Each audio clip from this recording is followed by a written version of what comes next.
Radio Infinita, con el auspicio de BCI Corporate and Investment Banking, banqueros comprometidos con tu negocio desde 1937, presentan Mirada Financiera. La periodista Paulina Yarur analiza los principales hechos que mueven a los mercados financieros de Chile y el mundo. ¿Cómo están? Bienvenidos, 2 de la tarde en punto y comenzamos una nueva mirada financiera en este jueves 4 de agosto de 2016. Hoy acompañada de Sergio Lehmann, economista jefe de BCI. ¿Cómo estás, Sergio? Bienvenido. Muy bien, muchas gracias, Paulina. Un mundo que ha marcado positivo la mayoría de los mercados, sobre todo por este plan de estímulos monetarios que anunció en el día de hoy el Banco de Inglaterra. Vamos a estar analizando eso, vamos a estar haciendo una proyección del IMASEC que se conoce en el día de mañana. BCI está dentro de los optimistas, ¿eh? Aparentemente sí. Vamos a estar analizando eso, pero cómo han estado los mercados es lo que le contamos a continuación. El Nikkei avanzó un 0,7, el Hang Seng de Hong Kong también arriba, un 0,43, Shanghai 0,24. Todo en positivo, Europa, FTSE 100 de Londres 1,59, CAC 40 de París 0,57, DAX también 0,57 e IBEX 35 de España 1,48. En Estados Unidos está bajando un poco la bolsa, pero casi plano. Dow Jones 0,05, Standard & Poor's 0,01. El que está subiendo es el tecnológico Nasdaq con 0,15%. Y a nivel local, el IPSA aumenta un 0,46 y el IXPA también aumenta un 0,41. Cayó fuertemente el cobre, la bolsa de metales de Londres, un retroceso de un 1,18% en $2,17. Y retrocedió 60 centavos el precio del dólar, casi plano con respecto al día de ayer. Comprador 6,56 y vendedor 6,53,3. Recuerden que nos puede escuchar online en www.infinita.cl. También nos puede escribir a nuestro Twitter, @InfinitaFM, y también nos puede escribir a través del WhatsApp 569-6511-9985. Partimos por el Banco de Japón. Japón de Inglaterra. De Inglaterra, sí, efectivamente lo que ha estado hoy día marcando el movimiento de los mercados financieros tiene que ver con la decisión del Reino Unido, que en cierto modo está siendo esperada, de reducir su tasa política monetaria, dejarla en 0,25%, anteriormente estaba en 0,5%, pero tal vez más importante que eso es el aumento anunciado de la compra de bonos soberanos y suma a su programa, digamos, de estímulo monetario, compra de bonos corporativos. En cierto sentido, esto estaba siendo anticipado porque tras el Brexit se estaba viendo ya una caída importante en la actividad. Hay un conjunto de variables financieras, de señales que están apuntando que la economía del Reino Unido se está contrayendo, se está frenando. Para el próximo año hay una reducción importante a la baja en las perspectivas de crecimiento. Eso ya se está anticipando y lo estamos viendo. Y frente a eso, el Reino Unido o el Banco de Inglaterra ha optado por actuar con una política estimulativa importante. Fíjate que también en línea con lo que ha hecho el Banco Central Europeo, cuando dice la compra de bonos corporativos, es un poco lo mismo que ha estado haciendo el Banco Central Europeo. Y eso muestra un poco que quiere inyectar dinamismo a como de lugar. Sí, tal cual. Ahora, la diferencia que había entre el Reino Unido y el Banco Central Europeo o la zona euro es que el Reino Unido estaba mostrando un desempeño realmente positivo, con crecimientos por sobre 2% versus la zona euro con crecimiento en torno a 1,5%, y para la perspectiva del próximo año algo incluso por debajo de eso. Tal vez, ¿no es cierto?, mirando lo que han sido las consecuencias del Brexit en términos de expectativa y de algunas indicaciones en el mercado inmobiliario, hoy día está siendo mucho más contundente y, tal como tú señalas, asimilando en cierto sentido a lo que el Banco Central Europeo estaba haciendo para efectos de lograr sacar a la economía, en el caso de Europa o zona euro, de su ya marcada y sistemática y crónica debilidad. Fíjate, y el Reino Unido no solo ha hecho noticias con informaciones que tiene que ver con respecto a su Banco Central, sino que también, fíjate que a nivel de nuestro país, hoy se reunió el subsecretario Alejandro Mico, tú eres Sergio, Alejandro Mico, con la embajadora del Reino Unido en Chile, Fiona Claude, para tratar los alcances de la salida de ese país de la Unión Europea en relación al comercio bilateral que tenemos entre ambas naciones. Es decir, ya comenzó, ¿no es cierto?, en los distintos países, me imagino, un afán de mantener las buenas relaciones. Sabemos que Inglaterra para nuestro país es muy importante con respecto respecto a inversiones y también con respecto al destino de nuestras exportaciones. Sí, eso es algo bien clave que tiene que ver con el Brexit. Recordemos que Chile tiene un acuerdo comercial con la Unión Europea, un acuerdo de libre comercio que incluye inversiones como también flujo de comercio. Y por lo tanto, en la medida que el Reino Unido sale de la Unión Europea, es necesario volver a negociar, volver a establecer un contrato de libre comercio o acuerdo comercial con el Reino Unido. Creo que estas reuniones probablemente las está llevando a cabo con un sinnúmero de países con los cuales ha tradicionalmente tenido estos acuerdos, porque es necesario definir un nuevo marco en ese sentido. Efectivamente, el Reino Unido o Inglaterra es un socio comercial importante, particularmente en el caso de algunos productos en particular, y por lo tanto avanzar en esa línea a mí me parece importante. Creo que es clave ir tomando cartas en el asunto de manera de estar preparado para el momento en que definitivamente el Reino Unido esté fuera de la Unión Europea. Ese es un paso que obviamente que va a tocar mucho tiempo, pero yo creo que eso es un paso interesante lo que puede hacer nuestro país con la negociación de una nueva estructura de comercio con esa zona de Europa. Fíjate que también a nivel latinoamericano, no solo Brasil está haciendo noticias por los Juegos Olímpicos, que ya comenzaron con las selecciones de fútbol en el día de ayer, algo estuve mirando por televisión, sino que también la comisión del Senado responsable del juicio político contra la presidenta suspendida de Brasil, Dilma Rousseff, aprobó hoy un informe que la acusa de atentar contra la Constitución y recomienda avanzar hacia su destitución. Sí, todas las señales apuntan a que finalmente Dilma Rousseff sería finalmente destituida. Aparentemente tienen los votos en el Senado aquellos que apuntan en esa línea. Creo que en la medida que el gobierno actual, interino por ahora, está llevando a cabo ajustes necesarios en materia fiscal versus lo que estaba haciendo el gobierno Rousseff, que está bastante estático, muy paralizado por los temas políticos, creo que al final es una buena lectura que el mercado puede estar haciendo de esas señales, porque como bien decía, se están tomando medidas apropiadas, digamos, ya hay algunas señales en materia de ajuste fiscal. Creo que en ese sentido va mejor encaminado hoy día Brasil de lo que era hace algunos meses atrás. Bueno, eso con respecto al mundo, yo creo que podríamos dejar de lado un poco la economía internacional. ¿O quieres agregar algo de las economías? La verdad que ha sido una semana marcada también, va a estar marcada también por el empleo en Estados Unidos. Ayer se conoció un indicador, el indicador ADP, que habla sobre el empleo privado, 178.000 nuevos puestos de trabajo, pero mañana es el día. Mañana es el día de la economía estadounidense. ¿Cuánto se espera? Efectivamente, los mercados, yo partiría diciendo que están mostrando hoy día rendimientos positivos, ya lo señalabas al inicio del programa. Eso tiene que ver con los estímulos monetarios que está introduciendo el Reino Unido, que ya ha anunciado también Japón durante esta semana en materia fiscal. El Banco Central Europeo también siendo muy estimulativo. Rebajas de tasa en el caso de Australia esta semana también. En general estamos viendo que vamos a tener bastante liquidez en los mercados durante un periodo más o menos largo. Sin embargo, las bolsas americanas hoy día bastante planas, y yo diría que en general los mercados muy atentos a lo que puede ser el dato de empleo de mañana. Se están esperando en torno a 180.000 puestos de trabajo, probablemente después de ciertos vaivenes, los creaciones de empleo de los meses anteriores, esto sería ya más en línea con una situación de estado estacionario. Es coherente con una economía que más o menos estaría creciendo en torno a su potencial, en torno a 2%, si bien el dato de crecimiento del segundo trimestre, ya lo comentamos, decepcionó. Hacia adelante se está esperando crecimientos más bien en torno al 2%. Esta creación de empleo, 180.000, estaría en línea con eso, y de alguna manera los mercados van a estar atentos porque eso va a estar definiendo cuáles van a ser las acciones de la FED. Hoy día el mercado tiene una probabilidad en torno a 35%, 40% de que haya un nuevo aumento de tasa durante este año. Es una probabilidad realmente baja, pero en la medida que se vayan fortaleciendo estas lecturas positivas, si es que efectivamente ocurre así en materia del mercado laboral, pudiesen nuevamente volver a generarse expectativas algo más altas de que haya un movimiento de tasa hacia fines de este año, probablemente después de las elecciones de diciembre, por ejemplo. Pero claramente esto va a estar condicionado por lo que veamos en materia de mercado laboral. Y hablando tú hablabas de los flujos de los mercados, cómo han estado, y en el informe que ustedes entregaron sobre el tercer trimestre del 2016, se habla un poco del impacto post-Brexit en cuanto a la entrada de flujos hacia los mercados emergentes, hacia Latinoamérica, hacia países, ¿no es cierto?, como Brasil, también en Chile. Hay un apetito por riesgo. Efectivamente, y de hecho hoy día las bolsas, no solamente en Europa, a propósito del Reino Unido, están subiendo, sino que también en la región.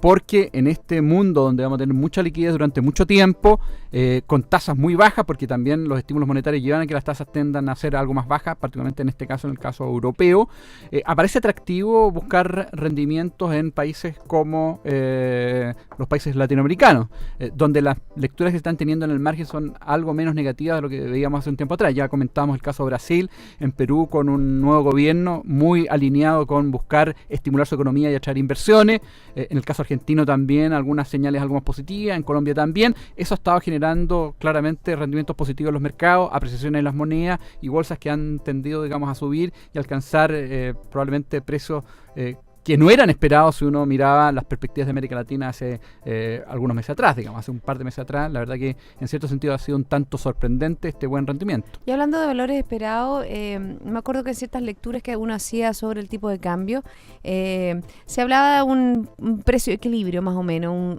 un valor de equilibrio más que precio en 6.80. Y la verdad que estamos bastante más bajo de eso, sobre todo por ese desinfle, ¿no es cierto?, que hizo la Fed con respecto a un aumento de tasas. ¿Cómo lo ven ustedes? Yo sé que uno no puede prever algo así tan exactamente, pero sí una tendencia. Yo creo que hay que poner en contexto que hoy día la economía chilena está creciendo poco. Vamos a conocer, ¿no es cierto?, el dato de IMASEC mañana. ¿Cuánto estiman ustedes? 1,1. 1,1%, efectivamente un dato bastante pobre que da cuenta que la economía chilena ha ido perdiendo impulso después de un dato de crecimiento del primer trimestre que fue realmente positivo, sorprendentemente positivo, siendo un tanto conformista, digamos, 2,2% tal vez no es lo mejor, digamos, no es lo que uno esperaría, digamos, para la economía chilena, pero dado que lo que ha sido la performance de la economía chilena, ese 2% estaba claramente dentro de los rangos optimistas. Eso ha tendido a desinflarse, a perder impulso, y estamos hoy día más bien pensando en crecimiento en torno a 1%, tal vez algo más alto hacia el último trimestre del año, pero evidentemente estamos hablando de una economía bastante ralentizada, con un precio de cobre también por debajo del equilibrio. Por lo tanto, en esa línea, mirando fundamentales macroeconómicos, el tipo de cambio en Chile debería estar algo más arriba, digamos, porque además el tipo de cambio, eso no hay que perderlo de vista, es el principal variable que tienen las economías abiertas para enfrentar shock negativos, digamos, en este caso un shock, digamos, de debilidad económica, confianza.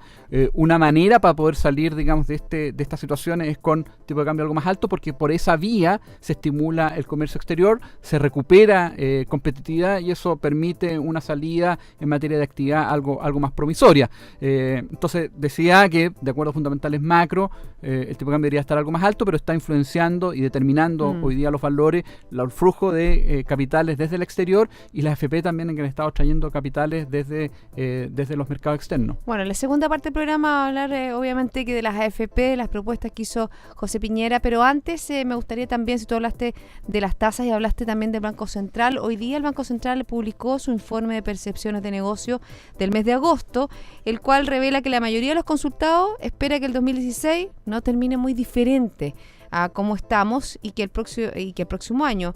O sea, la verdad se habla como de una mirada como de estancamiento entre el 2016 y 2017. Sí, yo creo que eso es lo que uno está observando hoy día, registrando hoy día. La economía está muy estancada. Hay que sí reconocer que es un proceso bastante generalizado. El resto del mundo, particularmente la economía desarrollada, también bastante estancada. Pero sin duda Chile tiene fundamentos positivos, y en la medida que aparezcan señales algo más promisoria, probablemente vamos a ir viendo tasas de crecimiento algo mayores, pero claramente estamos hoy día hablando de un marco en materia económica bastante magro. Bueno, hoy día salió la encuesta Adimar, que es donde la aprobación de la presidenta Bachelet se mantiene estable en torno al 22%, pero crece su desaprobación, alcanzó un 73%, un alza de un punto con respecto a la medición anterior. El apoyo más bajo hacia la mandataria desde que se inició esta mediación en 2016. También la gestión del gobierno retrocedió a un 17% desde el 19% del mes pasado, y también el rechazo aumentó a 81%. Tenemos, por ejemplo, los ministros que tienen que ver con materias económicas. Estamos hablando del ministro Pacheco de Energía, Máximo Pacheco, y de Hacienda, Rodrigo Valdés. Fueron los ministros que más subieron su aprobación durante el mes de julio, según la encuesta esta mensual que tiene Adimar. Por ejemplo, el porcentaje de aprobación del jefe de las finanzas públicas se incrementó en 6 puntos porcentuales, de 39 a 45, pero su desaprobación se mantuvo en un 53%. ¿Y qué pasó con el ministro Pacheco? Subió 5 puntos porcentuales de su aprobación, de 43 a 48, por lo que su desaprobación bajó, fíjate, de 53 a 47%. Fíjate que también fue bien noticioso, recordemos el mes pasado, el mes de las licitaciones eléctricas, que recibieron 84 ofertas y que obviamente que dentro del contexto, del marco de la noticia, era que iba a bajar las cuentas de la electricidad a las personas en un 20%. No sorprende que la aprobación del gobierno sea baja, dado que estamos viendo una economía del lado entonces más bien económico, bastante debilitada, tasa de desempleo subiendo, se mantiene la incertidumbre, la confianza bajando. Yo creo que lamentablemente el escenario no es muy propicio, digamos, para evaluacionar algo mejor. Esperemos que hacia adelante, a la medida que las señales más bien apunten a fortalecer el crecimiento, yo creo que se retome un poco esa idea, fortalecer productividad, que ha estado un poquito lejana probablemente del día a día, más bien las discusiones han estado en el ámbito político, pudiese, digamos, uno observar alguna mejora, pero todavía tenemos una tarea dura por delante en ese sentido. Hacemos una pausa, estoy conversando con Sergio Lehmann, economista jefe del BCI. ¿Te parece? Muy bien, pues. Liderazgo es la capacidad de tomar la iniciativa, de llevar adelante los desafíos, incentivando a los demás. BCI Corporate Investment Banking, banqueros comprometidos con tu negocio desde 1937. Ya volvemos. El rugido de un león puede escucharse a más de 8 kilómetros de distancia. Eso es liderazgo. En BCI Corporate and Investment Banking somos diferentes y eso está en nuestra naturaleza. Por eso llevamos casi 80 años junto a nuestros clientes, demostrando nuestro liderazgo. BCI Corporate and Investment Banking. Banqueros comprometidos con tu negocio desde 1937. Banco BCI es agente comercializador de cuotas de fondos administrados por BCI Asset Management. Infórmese sobre la garantía estatal de los depósitos en su banco en www.sbif.cl. Antes de contratar, informes en www.bci.cl.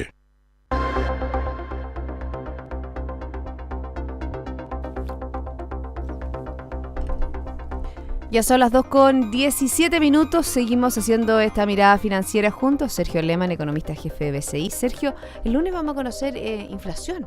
¿Cuál es la perspectiva? Te lo pregunto un poco porque se habla que ya está cediendo la inflación, que el Banco Central podría cambiar su sesgo. ¿Cómo lo ves tú?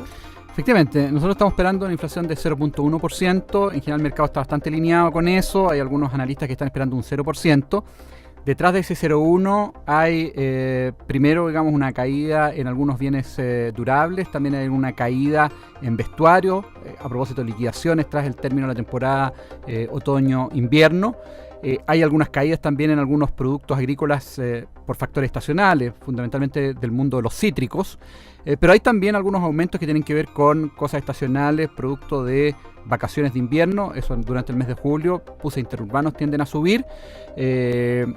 También tenemos caídas en el caso del precio de la gasolina, pero en general, tal como tú bien señalas, la mirada que se tiene es que primero, la inflación va a ir convergiendo algo más rápido hacia el 3%. El Banco Central lo señaló en su última minuta a propósito de la reunión de política monetaria del mes de julio.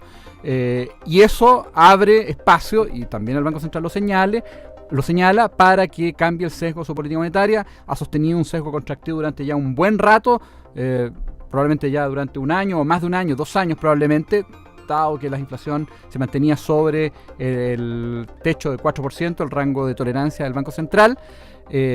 Hoy día hay señales que apuntan a que la inflación, como bien decía, va a converger algo más rápido y por lo tanto hacia 3%, y por lo tanto da espacio para un cambio en el sesgo. Nosotros estamos esperando justamente que en la próxima reunión se neutralice definitivamente el sesgo y se mantenga la tasa en los niveles actuales durante por lo menos los próximos 12 meses. Eso en cuanto a la inflación. ¿Qué pasa con otros temas que han estado también marcando la agenda pública? Nos vamos a adentrar en un tema que a lo mejor nos va a tomar más de varios minutos, que tiene que ver con el tema de las pensiones, hacer un poco un recuento. Vamos a hablar sobre las declaraciones, sobre la propuesta que ha hecho José Piñera, sobre las reacciones que ha generado en el ambiente político. La CUT también ha hablado ministro. Comenzó, ¿no es cierto?, a través de Twitter, que él vendría a Chile a defender el sistema de pensiones. Ayer hizo en algún canal de televisión, en Mega, sus propuestas para un mejoramiento del sistema. También estuvo en otro programa, en El Informante, en el cual no entregó mayores detalles. Hay otro tipo de polémica, pero palabras van, palabras vienen en el sentido de estas propuestas que hace José Piñera para perfeccionar el modelo. Vámonos a lo técnico. Él habla sobre, por ejemplo, las cotizaciones, sobre, por ejemplo, la idea de aumentar la edad de jubilación, también sobre que las comisiones que cobran las AFP las pague el empresariado, también dentro de las perfeccionamientos, más ahorro a través de cambio de parámetro, más pilar solidario, menos comisión, una AFP estatal que no rompa el sistema, son algunos de los planteamientos que hace José Piñera. ¿Qué te parece?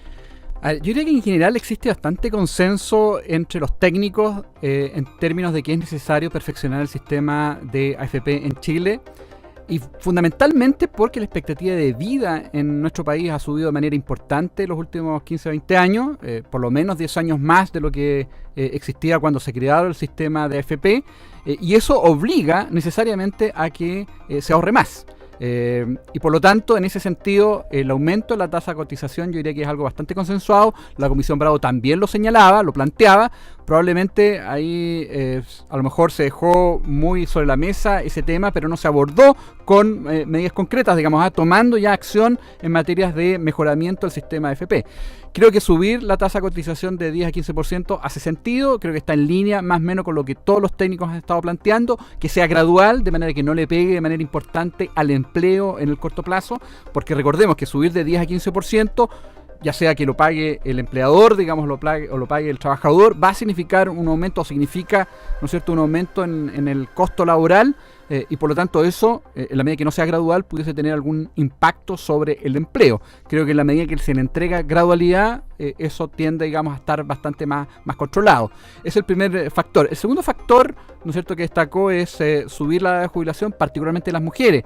Creo que también existe bastante consenso en ese sentido. Igual a la edad a los hombres. Igual a la edad a los hombres. De 60 a 65, ¿no? Así es. Las mujeres viven más tiempo, tienen una expectativa de vida mayor, por lo menos 3-4 años más alta, y por lo tanto, en la medida que se mantenga la edad de jubilación en 60, están accediendo o llevan a que accedan a jubilaciones más pobres, más débiles, más bajas que la de los hombres. Por lo tanto, alinear eso a mí me parece que también es una medida correcta. ¿Te parece bien, por ejemplo, como dijo el economista Sebastián Edwards, que este 4 o 5% más por el que se aumente la cotización sea de parte del empleador? Yo creo que al final no hace mucha diferencia, porque finalmente las empresas, si es que lo asume el empleador o lo asume el trabajador, ajustan el salario líquido o la renta líquida que le ofrecen, digamos, al trabajador. Yo creo que no hace una diferencia importante en materia, primero, del costo que significa, ya sea para el trabajador o para la empresa, y segundo, me atrevería a decir que tampoco genera mayor distorsión del punto de vista, ¿no es cierto?, de lo técnico, digamos. Yo creo que desde el punto de vista político es mucho más atractivo, digamos, o mucho más viable, probablemente también mejor recibido por los trabajadores o por la gente, que aparezca el empleador pagando, digamos. A mí me parece que es una medida que le da mayor viabilidad del punto de vista, ¿no es cierto?, político, digamos, y mejor mirado, digamos, por la sociedad, el hecho que efectivamente el empleador sea el que esté solventando, digamos, esa diferencia. En cuanto a las comisiones, por ejemplo, que actualmente llegan más o menos el más cercano, el más bajo que se logró hacer de los que comienzan a cotizar durante 2 años es Plan Vital, con un 0,46 más o menos de comisión. A mí me parece algo atendible, digamos, porque hoy día probablemente el trabajador por sí mismo le es muy difícil negociar con una AFP cuál es la tasa, digamos, de comisión que está cobrando la AFP. Probablemente cuando se trata del empleador tiene un poquito más de fuerza, entendiendo que es el que está asumiendo, digamos, el costo para eventualmente tratar de acordar con la AFP comisiones algo más bajas. Creo que en términos de poder de negociador, digamos, y posibilidades, digamos, de bajar la tasa de cotización, creo que es una alternativa atendible, interesante, que creo que valdría la pena, digamos, mirar con cierto cuidado. Ahora, yo creo que es importante hacer ver, digamos, enfatizar que el sistema de FP entendiendo que es perfectible un sistema que ha traído importantes beneficios, digamos. Si bien yo creo que hoy día las tasas de jubilación o las rentas por la jubilación están siendo bajas, producto justamente de que ha aumentado la tasa de expectativa de vida de la población, y por lo tanto es necesario hacerle ajuste. Creo que de todas maneras ha traído importantes beneficios, digamos, y ha permitido además financiar jubilaciones a través de este sistema de manera bastante efectiva en los últimos años. Vamos revisando algunas de las frases que entregó bastante más, las frases como se podría decir al rojo vivo de José Piñera, por ejemplo, dice: en el sistema no se ha perdido dinero, nunca nadie ha tocado un peso porque regulamos muy bien el sistema, de cada 100 pesos, 70 pesos son rentabilidad, por lo tanto el sistema ha sido exitoso. Es decir, cuando se habla o cuando mucho de las críticas se habla por demonizar el sistema, él está diciendo efectivamente que el sistema no es que está mal, sino que también las pensiones están bajas. Yo creo que esa es una distinción y una manera de informar bien a las personas. Creo que es bien importante informar bien. Efectivamente, la rentabilidad de los fondos ha sido bastante atractiva, digamos, y es un poco lo que señala José Piñera, digamos, en la entrevista. Creo que en eso hay bastante acuerdo. Probablemente, y ahí está el problema, ¿no es cierto?, en términos de cuál es al final el nivel de la jubilación, tiene que ver con cuánto tiempo uno está efectivamente ahorrando o poniendo recursos en este fondo. En la medida que esos tiempos son muy bajos, efectivamente al final resultan jubilaciones bajas.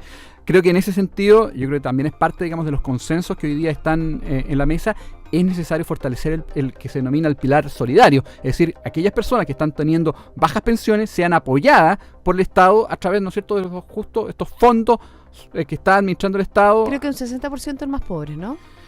Así es, y por lo tanto yo creo que es importante justamente en esta propuesta que se haga, más allá, digamos, de elevar la tasa de jubilación para las mujeres, elevar la tasa de cotización, también fortalecer el pilar solidario de manera de garantizar que las jubilaciones sean dignas, digamos, y que al final no signifique una pobreza, digamos, en la vejez. Fíjate que dentro de las otras cosas que se han analizado, de las propuestas que se han dicho, una propuesta tiene que ver, por ejemplo, si bien a las personas de mayores recursos se les incentiva el ahorro a través de una exención tributaria, a través de la APB, también podría desarrollarse un sistema parecido a las personas de menores ingresos, que puedan tener algún tipo de incentivo para ahorrar más. Es la cultura del ahorro. Efectivamente, la APB apoya o apunta fundamentalmente a aquellas personas con altos ingresos. Yo creo que efectivamente es necesario buscar algunos incentivos para estimular el ahorro en aquellas personas que tienen menos ingresos, para que al final, al momento de jubilarse, tengan una torta algo mayor.